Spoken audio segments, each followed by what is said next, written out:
네, 안녕하세요. 데이터 시각화 가이드. 제발 이렇게 그리지 마세요. 발표를 시작하겠습니다. 이번 발표는 우리 연구원의 AI 학습 조직의 활동 일환이고요. 지금 시간 관계상 현장에서 발표를 못 드리고 유튜브로 인사를 드리게 됐습니다. 네, 한국에너지기술연구원 플랫폼 연구실의 이재현입니다. 제가 공지를 하기로 지난달에 제가 다른 학교에서 파이썬을 이용한 연구 데이터 시각화라는 주제로 발표를 했었고, 준비를 한 김에 우리 연구원분들께 발표를 드리겠다라고 했었는데요. 준비를 하다 보니까 지난번에 했던 발표가 실습 강의였거든요. 그것들을 1시간 반짜리 분량을 20분에 줄여서 한다는 게 무의미하다고 생각이 들었고요. 지난번 발표 때 커버를 못한 부분이 있어가지고 차라리 파트 2, 3를 과감히 생략을 하고 파트 1의 일부만 좀 약간 재활용을 해서 새로운 데이터 시각화 가이드를 발표드린 게 어떨까라는 생각으로 발표를 하게 됐습니다. 그래서 제 과거 발표가 궁금하신 분은 다 유튜브 영상이 올라가 있거든요. 강좌로도 있고요. 제 블로그에 접속을 하셔가지고 예, 보시면 좋을 것 같습니다. 발표 시작하겠습니다. 네, 연구 데이터 시각화는 잘 아시겠지만 이런 숫자들을 가지고 그림을 그리는 겁니다. 이제 데이터의 목적과 형태와 등등에 따라서 이 꺾은 선 그래프를 그리기도 하고 아니면 뭐 바플랏 아니면 이렇게 곡선 형태로 그래프를 그리기도 하는데요. 멀쩡한 숫자를 놔두고 그림을 그리는 거는 일단 숫자를 보면은 안 보입니다. 이 숫자를 우리가 받아들이고 인식하는데 사람의 뇌가 한계가 있기 때문에 보이지가 않아서 훨씬 더 효과적인 시각을 이용하는 겁니다. 그래서 데이터 이해도를 높이기 위해서 시각을 활용하고요. 그리고 새로운 특징이 잘 보입니다. 그림을 그려놓으면은. 그리고 이제 데이터 문제점, 대체 여기 얘는 왜 혼자 있지? 이런 게 그림을 딱 보이는 거고요. 그리고 데이터의 전체와 부분, 예를 들어서 뭐 이게 전체적으로 이렇게 있는데 여기 종별로 봤더니 이렇게 따로따로 뭐 그룹이 지어져 있네? 이런 것들이 같이 볼 수도 있고요. 마지막으로 가설과 검증. 이 데이터에는 이런 특징이 있지 않을까라는 가설을 수립한 다음에 그거를 즉각적으로 검증할 때 가장 좋은 게 데이터 시각화입니다. 그래서 데이터를 받으면은 여러분들 대학원 들어갈 때 또는 이제 학부 때부터 훈련 받았을 거예요. 계속 그래프를 그려라. 그래프를 잘 그려야 된다. 다 그게 이유가 있습니다. 인간의 시각이 눈에서 끝나는 게 아니라 우리 뒤통수에 위치한 비주얼 코텍스라는 곳으로 데이터가 전달돼서 뇌가 데이터를 해석을 하는 거잖아요. 이 과정을 간단하게 좀 보겠습니다. 이 안구를 통해서 그림이 들어오면은 먼저 V1이라고 하는 영역에 들어옵니다. 이 V1에서 한 일이 뭐냐면은 굉장한 속도로 내 눈에 들어온 이미지를 병렬 처리를 합니다. 그래서 인자들을 따라 뽑아내요. 마치 고성능 GPU가 병렬 연산을 통해서 데이터를 처리하는 것과 같이 굉장히 빠르게 무의식적으로 인자를 분리합니다. 이때는 주변과 다른 것들이 잘 눈에 띄어요. 그리고 이렇게 정리된 데이터들이 이제 순차적으로 정리가 되는데 먼저 이 중간 단계에서 패턴을 엮습니다. 우리의 뇌가 패턴으로 인식하는 것들이 많이 있어요.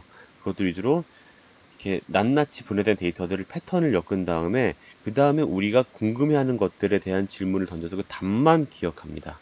그걸 비주얼 쿼리라고 하는데 이 비주얼 쿼리에 대한 답만 기억하기 때문에 나머지는 다 날라가 버려요. 그냥 다 날라가 버리기 때문에 눈이 그 다음 받은 영상을 가지고 또 패턴을 파악하고 기억을 하고 이게 가능합니다. 한번 예를 들어 볼게요.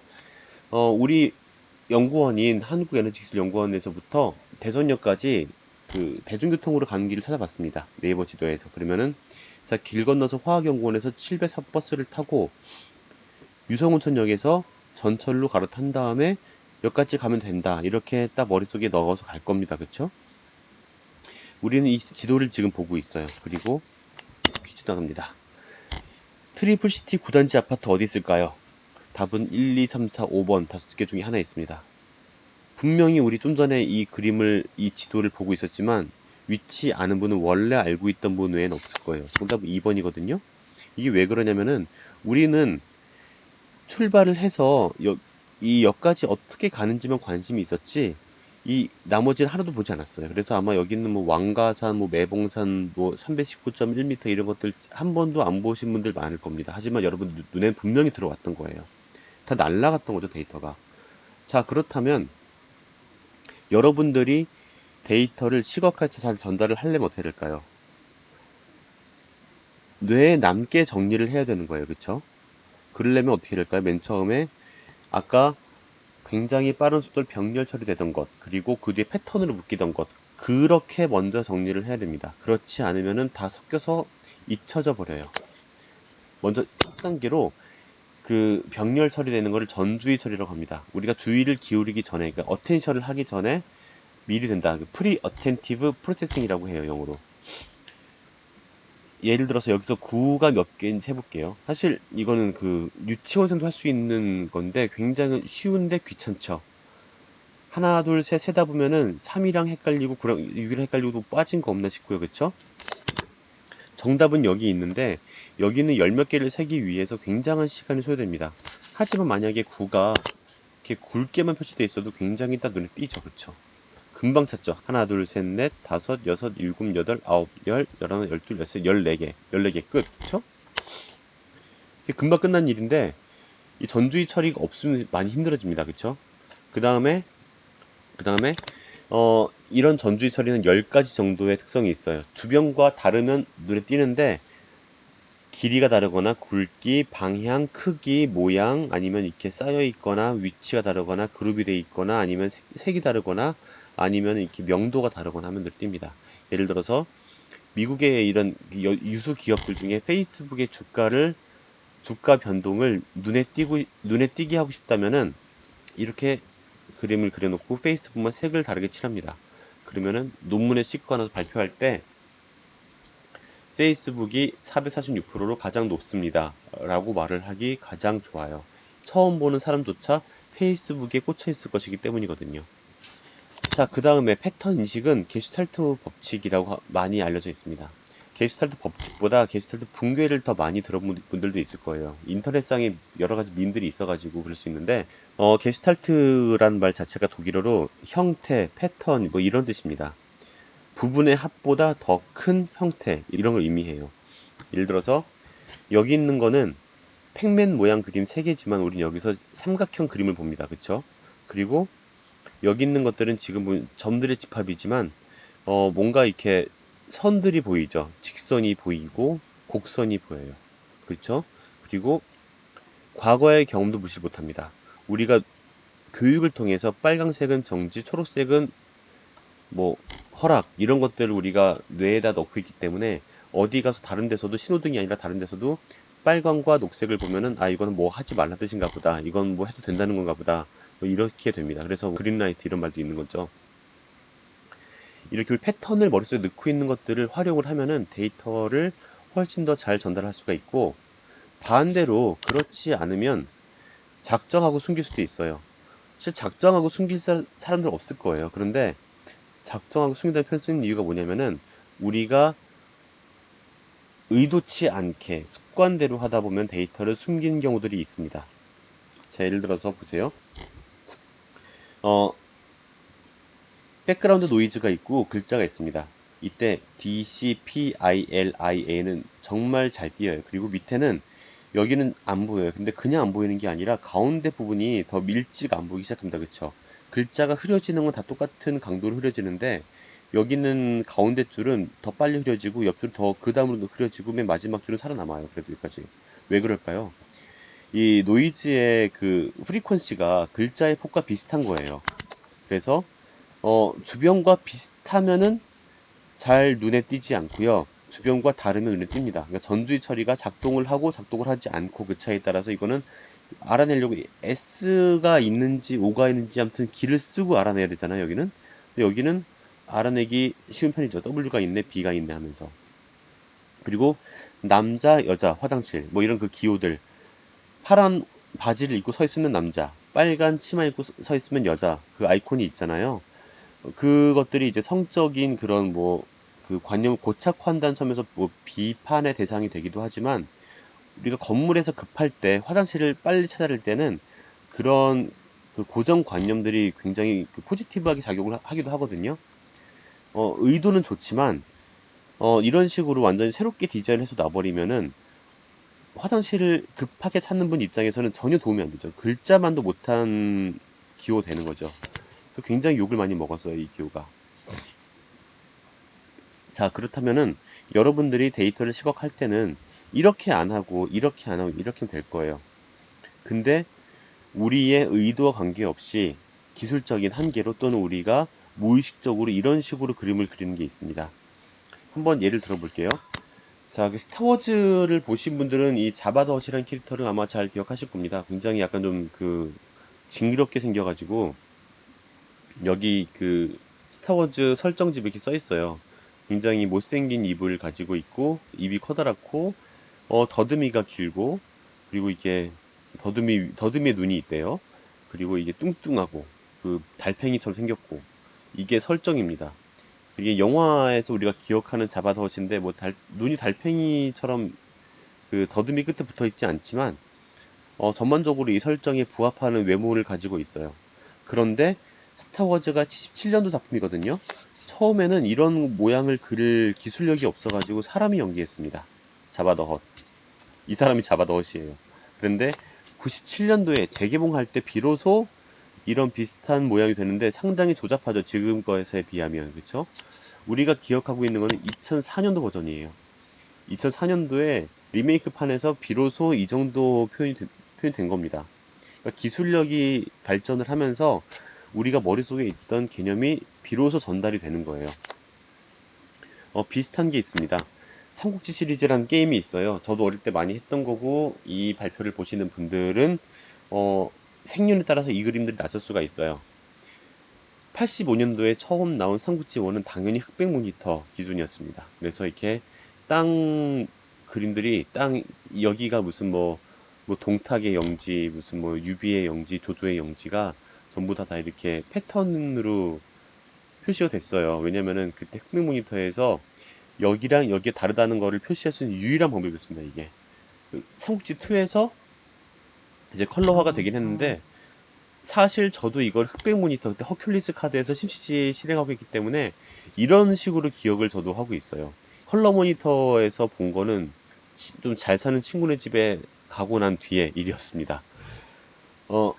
하지만 작년에 나온 삼국지 14편 같은 경우는 어떻습니까? 굉장히 풀 컬러로 고해상도에다가 한글화 되어 있고요. 파란색이 조조 땅, 여기 유가 다르네요. 아마 여기 뭐 하나가 유비고 하나가 유장이나 뭐 유언이나 뭐 이런 것 같죠? 아니면 뭐 유표일 수도 있고, 여기는 손권인 것 같네요. 그쵸? 이런 식으로 많이 달라요. 이런 식으로 기술력이 발전을 하면서 표현력이 증가합니다. 그렇다면 이 좋은 표현력을 안 쓰고 굳이 이런 식으로 게임을 만들 필요가 없을 거예요. 그쵸? 그 다음에 이제 펭귄 데이터셋을 가지고서 실제로 데이터를 한번 시각화를 해보겠습니다. 이 펭귄 데이터셋은 이렇게 남극에 있는 세 개의 다른 섬에 살고 있는 세 가지 다른 종류의 암컷, 수컷에 대해서 이런 부리의 길이와 두께, 그리고 손인지 지느러미인지 암튼 손의 날개의 길이, 그리고 체중까지 있는 데이터셋인데, 이렇게 생겼어요. 데이터가 이것들을 가지고서 이건 굉장히 많은데 예제로 들어있는 데이터거든요. 이것들을 조합해서 무슨 회귀 분석을 하거나 아니면은 뭐 분류하는 모델을 만들기도 하고, 또는 이렇게 빈 데이터가 있기 때문에 데이터들을 정제하는 훈련을 하는 데 쓰이기도 하는 데이터셋입니다. 여기서 딴 거 다 볼 거 없고요. 여기서 이제 펭귄의 체중 데이터만 가지고서 한번 분포를 확인해 볼게요. 자, 이런 식으로 그릴 수 있을 겁니다. 그쵸? 데이터 시각화를 했습니다. 의미가 있을까요? 없어요.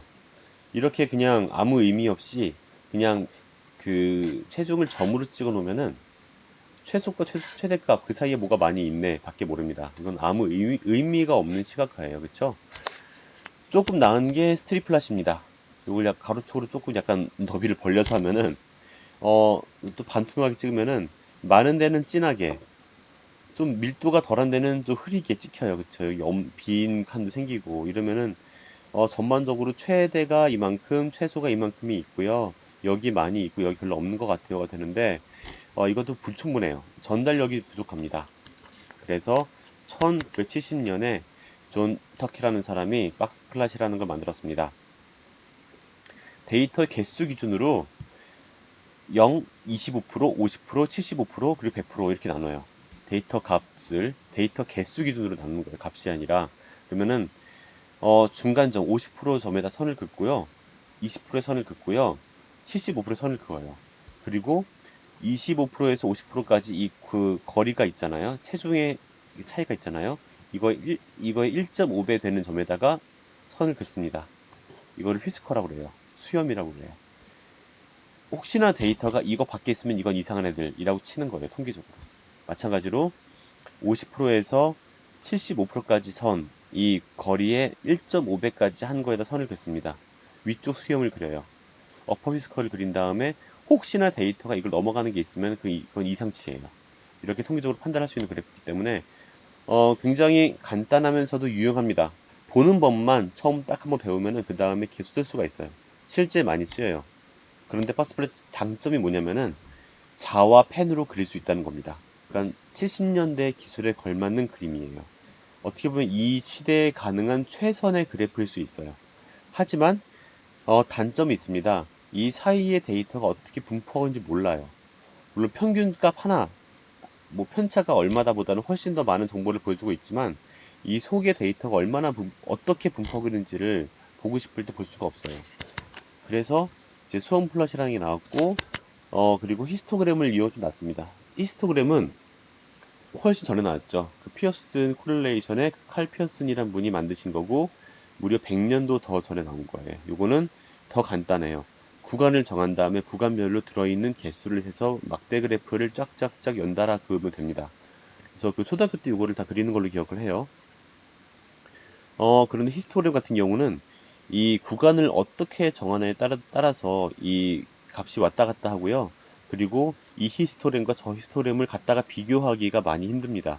이 계급이 빈이라고 하는데 계급이 일치를 해야지 겨우 비교를 할 수 있고요. 그렇지 않고 만약에 값이 밀려 있다거나 걸쳐 있으면은 어, 이러면은 굉장히 이제 비교를 할 수가 없기 때문에 좀 어려워집니다. 그래서 KD 플랫이 74년도에 굉장한 수학자들에 의해서 등장합니다. 에머리와 카펜터라는 두 분에 의해 등장을 하는데 사실 이게 KD가 커널 덴시티 에스티메이션 플랫의 약자거든요. 이 히스토그램을 그린 다음에 각 구간별로 가우시안 함수를 그려요. 그 가우시안 함수들을 중첩해서 그리는 거라서 굉장히 어려운 그림이지만 지금은 이 라이브러리가 다 있기 때문에 코딩을 하면은 한 줄이면 되고요. 엑셀에도 있는 걸로 제가 알고 있습니다. 이런 식으로 KD 플랫을 그리면은 훨씬 더 깔끔한 그림으로 분포를 모사할 수가 있죠. 그 박스 플랫과 KD 플랫을 겹쳐서 그리는 게 바이올린 플랫입니다. 여기 있는 이 진한 부분과 이 수염이 박스 플랫에 해당하고요. KD 플랫을 좌우 대칭으로 그리면은 바이올린 모양이 돼요. 그래서 요즘에는 바이올린 플랫에다가 색을 칠해서 많이 그립니다. 왜냐면은 더 예뻐 보이면은 약간 웃기는 거긴 하지만 심리적으로 그림이 예쁘면은 더 좋은 성과라고 인지를 해요, 사람들이. 그런 심리적인 조사 결과가 있습니다. 그래서 애플의 아이폰과 아이팟이 더 비싸게 팔리죠. 그 감성에 대한 비용을 지불하는 거죠. 그렇죠? 그래서 최근에는 박스 플랫보다 바이올린 플랫으로 많이 그리는 추세고요. 히스토그램보다도 KD 플랫이나 바이올린 플랫을 많이 이용합니다. 가끔씩은 이런 거 위에다가 이런 소음 플랫이랑 스트립 플랫을 겹쳐서 그립니다. 그러니까 기술력의 한계를 그 코딩을 이용해서 돌파하는 거예요. 컴퓨터를 이용해서. 그리고 오래된 습관을 좀 버릴 필요가 있습니다. 옛날에 우리 컬러 모니터가 없을 때 이렇게 했다 그랬잖아요. 비슷하게 연구 데이터를 시각할 때도 얘랑 얘가 달라요라고 하는 거를 EC2, EED, ER3에요라고 하는 거를 이렇게 자대구 선 그은 것처럼 그렸어요. 실제로 예전에 제가 어릴 때도 자대구 선을 그어서 그려본 적이 있습니다. 이런 해칭이라고 하는데 그 당시에 최선입니다. 이 삼국지 원 시대의 최선이 이런 지도였던 것처럼 70년대 최선이 박스 플랫인 것처럼 그 시대의 최선이 해칭이에요. 하지만 지금은 컬러 모니터가 보편화되어 있고 컬러 프린터도 단가가 굉장히 많이 다운됐어요. 예전에 비해서. 웬만하면 지금 컬러 인쇄하잖아요. 그렇죠? 그래서 지금은 해칭을 할 필요가 없어요. 뭐 개도국 같은 데가 아닌 이상은. 그래서 웬만하면은 해칭 대신에 색을 입혀서 전달해 줬습니다. 하지만 굉장히 많은 분들이 선배들한테 배운 대로, 교수님께 배운 대로 그냥 해칭해서 그림을 그리고 있어요. 이게 얼마나 무의미한지를 보여드릴게요. 자, 그 아까 보여드렸던 펭귄의 체중이 분포예요. 보시면 이렇게 히스토그램 그렸어요.